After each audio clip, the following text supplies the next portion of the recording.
Funding for this edition of Think Tank with Steve Adubato has been provided by Wells Fargo, the New Jersey Economic Development Authority, the Turrell Fund, supporting Reimagine Childcare, Delta Dental of New Jersey. Everyone deserves a healthy smile. NJM Insurance Group, serving New Jersey's drivers, homeowners, and business owners for more than 100 years. Choose New Jersey, the Port Authority of New York and New Jersey, moving the region through air, land, rail, and sea. Hackensack Meridian Health, keep getting better. And by PSE&G, committed to providing safe, reliable energy now and in the future. Promotional support provided by bestofnj.com, all New Jersey in one place. And by Insider NJ.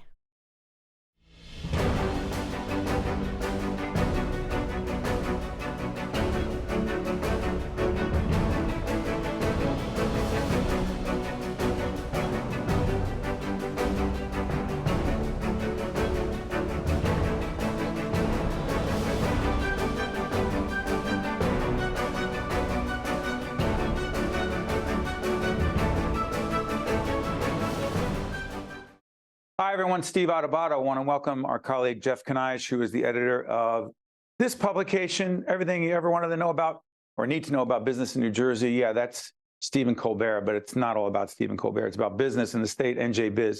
Jeff, how are we doing? All right, Stephen, how are you? I'm doing great. Listen, this is a co-production, a cooperative venture between our production company and NJBIZ, talking about small business in South Jersey. So here's the question right out of the box. You write about this, you research it, you interview people all the time, particularly on NJBIZ Conversations. Check that out when you go on the website of NJBIZ, all kinds of conversations Jeff has. Jeff, what the heck is the difference between small business in South Jersey and small business anywhere else in the state of the nation? Probably not too much, although in South Jersey, obviously along the shore, you have a lot of bars, restaurants, entertainment venues, businesses associated with the shore. They have the same concerns that everyone else does. They're trying to hire the right people. They're trying to deal with costs of doing business in the state, property taxes. They have the same kinds of concerns that as everyone else does, and they have the same kind of hopes and ambitions that every other business owner does. They want to follow their passion to make sure that their life's work is successful. And the three people we feature in the panel discussion about to see Max Gomez, who is the owner of AmpD Fitness. They're in Brielle and Belmar. Christina Renna, who is the president and CEO of the Chamber of Commerce in Southern New Jersey, and Karen Primak. She's the CEO of IPAK, that's located in Camden. So when we talk about South Jersey, Jeff, South Jersey is bigger than we think, and it's not simply these three counties, correct? Right. It's a state of mind, for one thing. People in South Jersey. Well, when you talk to people in South Jersey, they are concerned that they get the short end of the stick all the time, particularly in the media, which is natural in that there is simply more going on in the northern part of the state. There are more people, there's more economic activity. It just stands to reason that we're going to pay more attention to the counties in the north. Folks down in South Jersey rightly believe that they're just as important to the economic future as the state as the North is, particularly, again, with tourism along the shore in Atlantic City with casino gambling. And there's been a concerted effort from folks down there to diversify the economy, to make it more like the rest of the state, in that there is not just one simple dominant industry like tourism or gambling.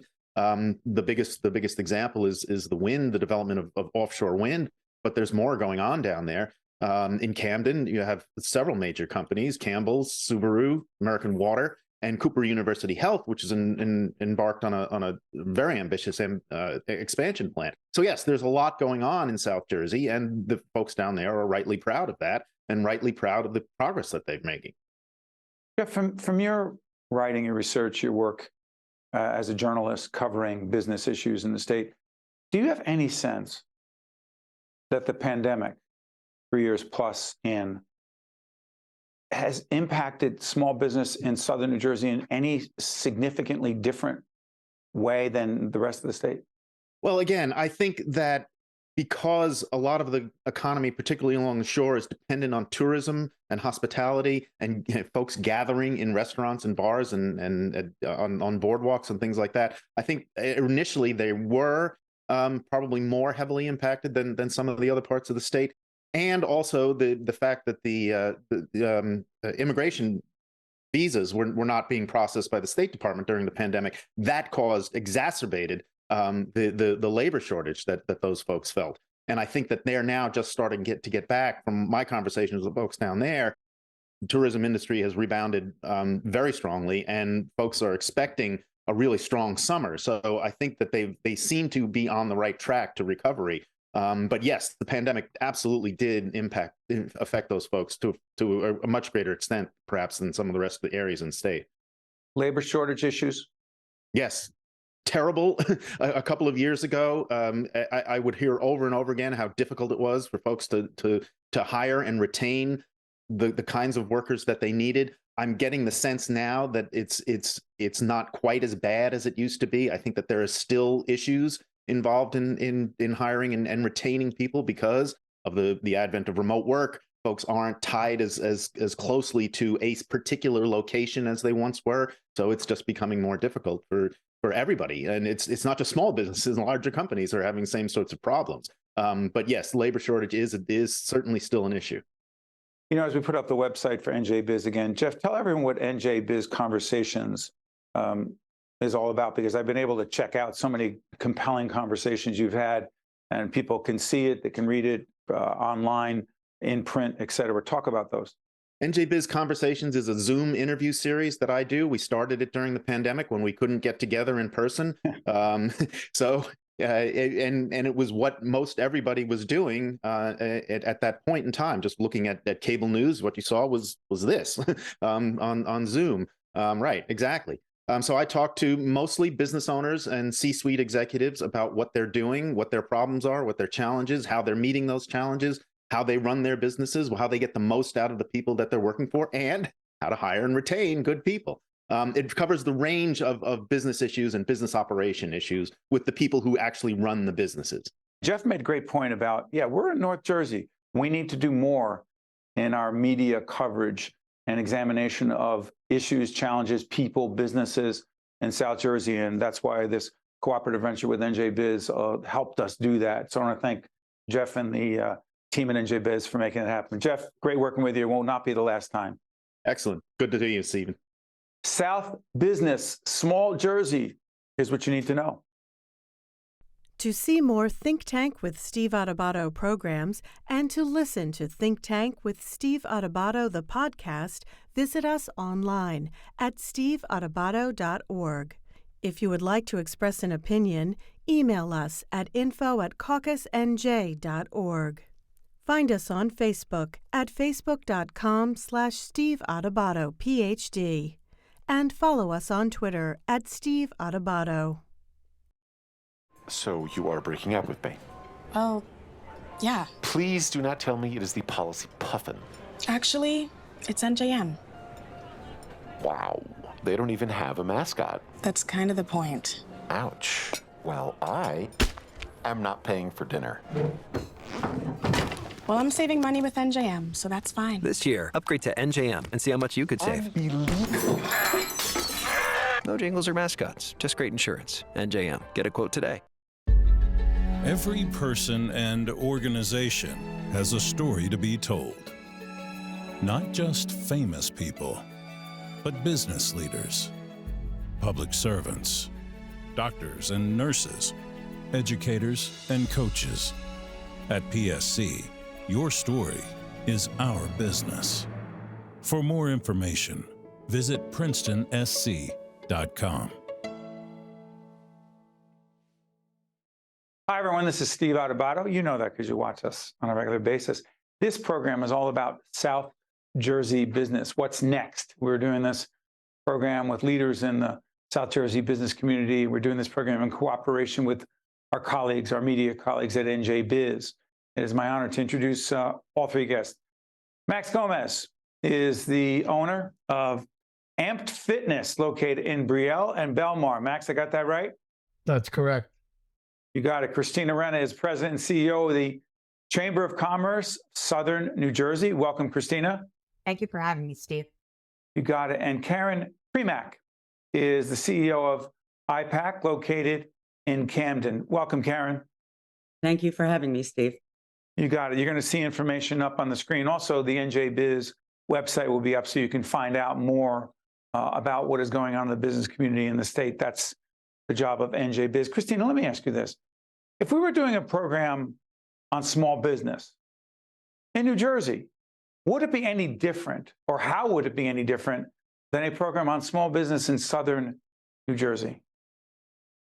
South Jersey has so many advantages that so often the rest of the state doesn't actually recognize or realize. You know, Steve, at the end of the day, we all know that New Jersey is a very high tax state, that the tax climate in the state of New Jersey is not ideal necessarily for businesses, small, medium, large, you name it. However, in South Jersey, we are a little bit more affordable down this end of the state. And therefore, as a potential business owner, getting looks from businesses that maybe we never got before as a result. Again, but we're going to be talking about labor shortage issues, some supply. People go, oh yeah, supply chain thing. We're done with that. We are not done with that. We are not done with that. Not only that, but we're also going to be talking about hiring people, keeping people, a whole range of issues. By the way, Max, let's do this because your background is fascinating. You are the owner. How many gyms are we talking about now, Max? It's 2, and I have like a small training room in Manasquan. How'd you get into it? I've always loved fitness. I used to wrestle in high school and middle school. I was an avid motocross racer, actually from the age of 4 all the way to just like a couple of years ago, really. And then I had a pretty traumatic accident when I was 18, where I lost my right leg actually from below the knee down. And at the time I was just kind of coming out of the hospital and I was real skinny and, not happy with where I was at, obviously. And then I just kind of built myself back up, went back into the gym and just developed this love. And I've always wanted to have a gym.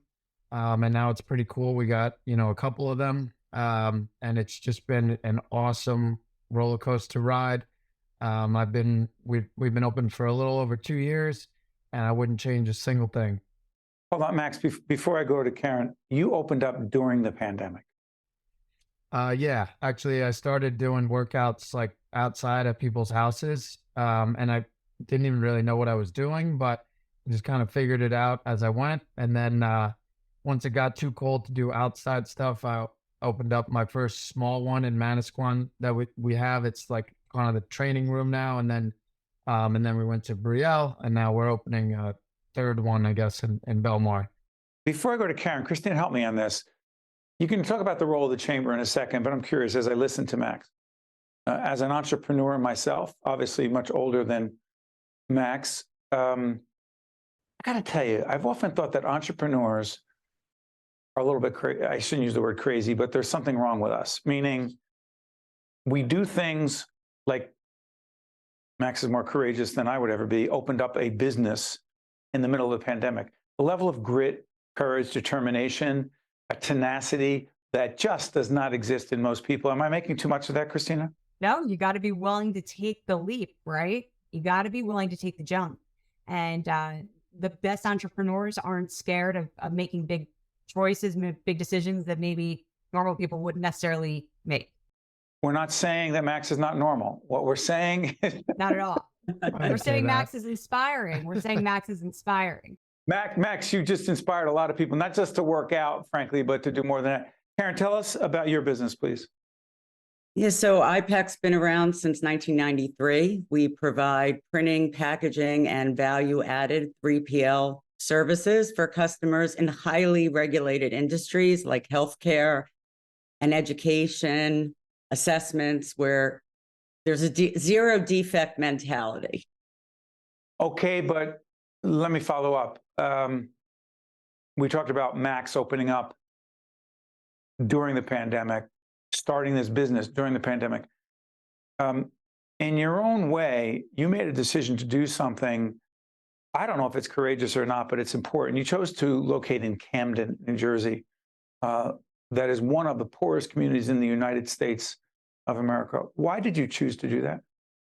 Well, I was brought up to believe that we all have a part to play in the world. And being raised in Camden County, I always loved the city of Camden. I saw its potential. We were employing a lot of residents from Camden prior to moving there, and we wanted to be closer to our workforce so that when a single mom gets a phone call from a school, they can run right over and see their kid. Talk about your employees. They're from the community, are they not? Yeah, over 60% of our employees are from the community, and we're also partnering with organizations within the community.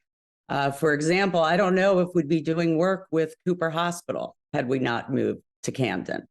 We were forced to be closer during the pandemic. Unfortunately, 5% of our employees were in respirators right in the beginning of the pandemic. 5%. Yeah, they're all back. They're all healthy now, but it was honestly my years, my decades of being that crazy entrepreneur. That was the craziest time, keeping everybody safe. And had it not been for people like Christina helping us navigate, or NJMEP to help us keep our doors open. What is that acronym for? The New Jersey Manufacturing Extension Program. Being allowed to stay open, even though our revenue was reduced by 50%, was still critical, right, for our organization. You know, Christina, as Karen talks about the role of government, the role of the chamber, help us understand this. A, the role of the chamber. B, the role of government, state and federal support for small business, particularly over these last several years. Please, Christina. Well, thank you, Steve. And we're talking about the city of Camden, so I'd be remiss if I didn't say that our chamber is 150 years old this year, and we were created in the city of Camden by Campbell Soup Company and RCA Victor as the Camden Board of Trade. So in 1873, we were created as the group that was meant to really promote exporting in the city of Camden in the late 1800s. And here we are today, the regional business organization that has the pleasure to work with organizations like IPAK and Karen regularly. But we are here to help push out governmental information, any programs, any assistance. We know the people in state government that can answer our businesses that are members' questions. They pick up the phone, they call us, we hopefully help them. But what kind of programs are we talking about? I know the EDA, and EDA is one of our underwriters. I know the EDA is involved, but there are others, and there's federal money. The CARES Act money mattered, right? Please, I'm sorry, Christina, I interrupted you. Go ahead. No, it sure did. Federal government was huge. You know, the vast majority of our 1,100 members at the South Jersey Chamber took out PPP loans, CARES Act money. The influx of federal dollars is tremendous, and we're certainly reaping the benefits of that here in the state of New Jersey. And we've seen the Murphy administration, as a result of that, do some creative things, standing up programs, predominantly through the EDA, to help small businesses navigate 2020, 2021. And now we're in a different phase of navigation where the challenges are different than they were. But as a result of that federal assistance coming through, we do have a wide variety of resources available to businesses if they're able to take advantage of that. But at the same time, I appreciate what you're saying about the Murphy administration. You can take a look at some of the interviews we've done with some other folks who do not feel that the Murphy administration has done enough for a business, small business or otherwise. But I'm curious about this. New Jersey taxes. Christina talked about the affordability in Southern New Jersey. It's a relative thing, Christina. It is. Meaning I imagine it's not as bad as it is up here in terms of affordability. But I have to ask you, Max, when some folks are saying, I don't want to be in New Jersey because of the cost of doing business, the taxes, the regulations, et cetera, you say what? I think that subject is kind of, it's a relative thing. Being that obviously the area that I live in here in the Jersey Shore, it's not a cheap area to live. Not cheap.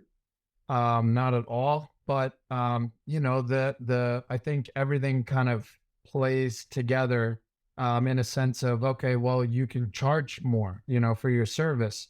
than, you know, some other areas. I mean, my one gym in Brielle, Brielle's a small, you know, city, but there is a ton of, you know, $1 million homes in there. So $180 gym membership, you know, you can kind of get away with things like that. You can But you charge may higher. not be, I'm sorry for interrupting you, may not, That's you okay. not may not, you'd likely not be able to do that in Camden. Right. But what about the employee part of it, Max? Because I hear from so many business leaders, small business and otherwise, can't get people. What about you? Yeah, that's actually, so like I said, I just opened, actually we open next Monday, our other location in Belmar. And one of my biggest issues is finding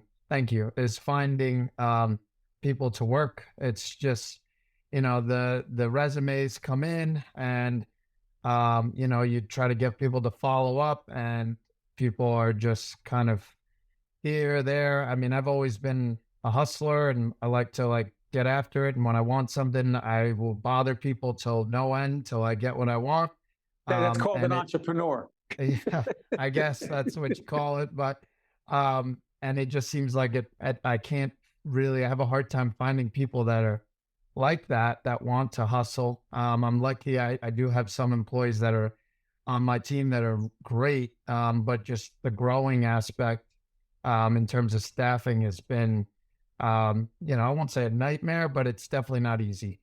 No. Karen, jump in here. Where, from your perspective, where is the supply chain situation and how does it impact small business in Southern New Jersey? Please, Karen. I think it's small businesses throughout, you know, the country.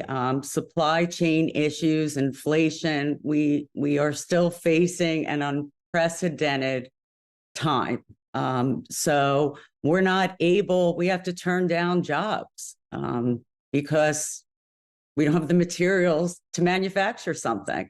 And I learned in business school, right? It's just kind of business 101. Don't overpromise and underdeliver. It's the other way around, isn't it? You overdeliver. Right, and underpromise, yes. Yeah. But the supply chain issue is real, correct? It's very much real. So we could be quoting a job today and we go to buy the materials 3 days from now and they're not available or the price has gone up. Recycled paper is great to use, but there's been a shortage of recycled paper. So there's a trade-off. Do you want something printed that isn't on recycled paper or not at all? What are some of the other most pressing issues for business owners, small business owners in South Jersey? Christina, please. Inflation, of course. I mean, we're starting to see that settle a tiny bit, but not much, Steve, not much. How does it impact? I'm sorry for interrupting. Be more specific about how inflation, and forget about politicians arguing about inflation because we don't know what's real and what's rhetoric. What's real for small business when it comes to inflation in Southern Jersey? Please, Christina. What's real is that small businesses operate on slim margins, period. So any price increase is going to impact their margins and make it harder and harder to do business in the state of New Jersey. That's just a fact.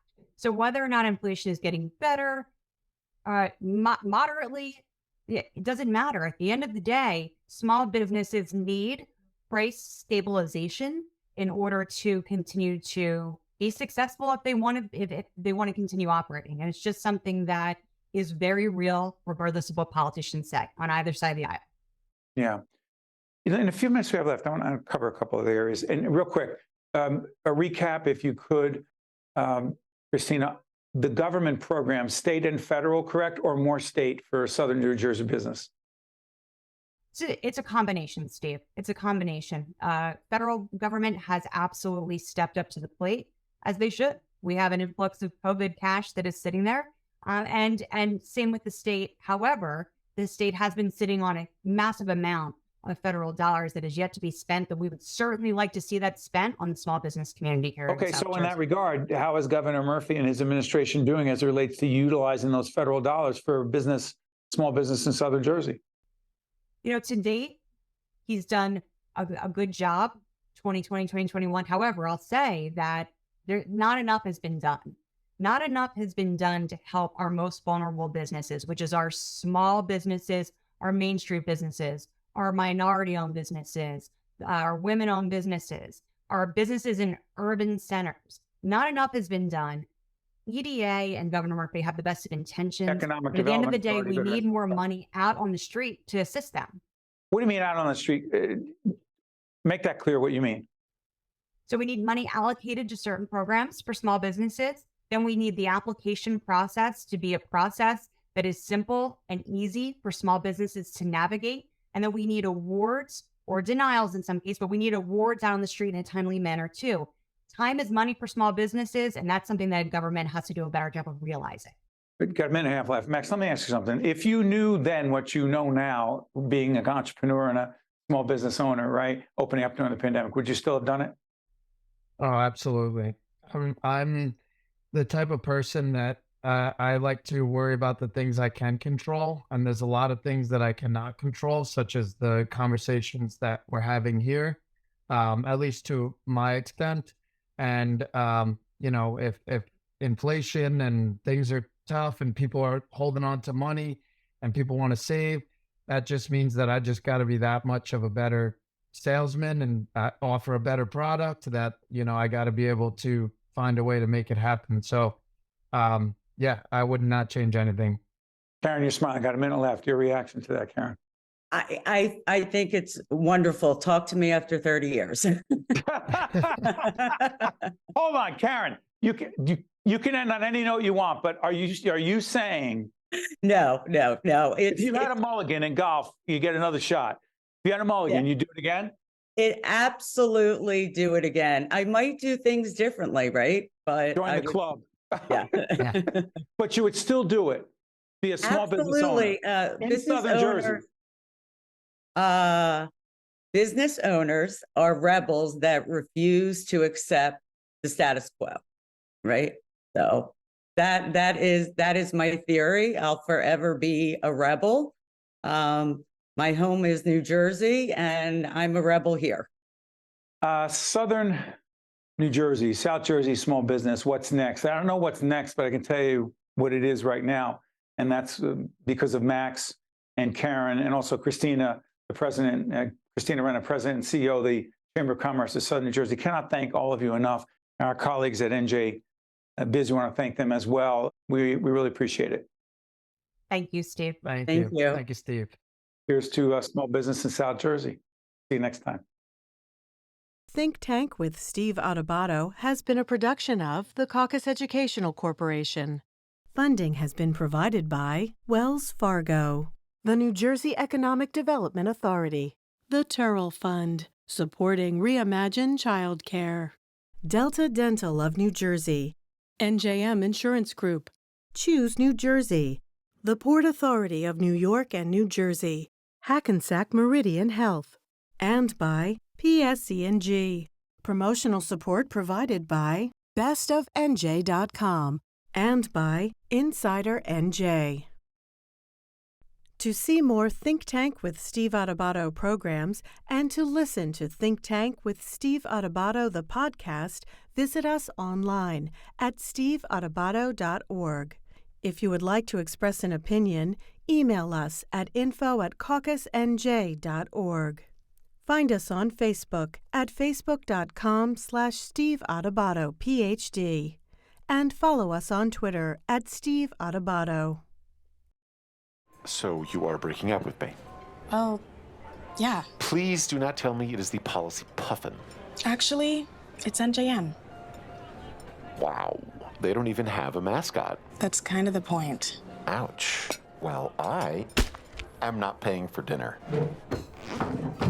Well, I'm saving money with NJM, so that's fine. This year, upgrade to NJM and see how much you could save. Unbelievable.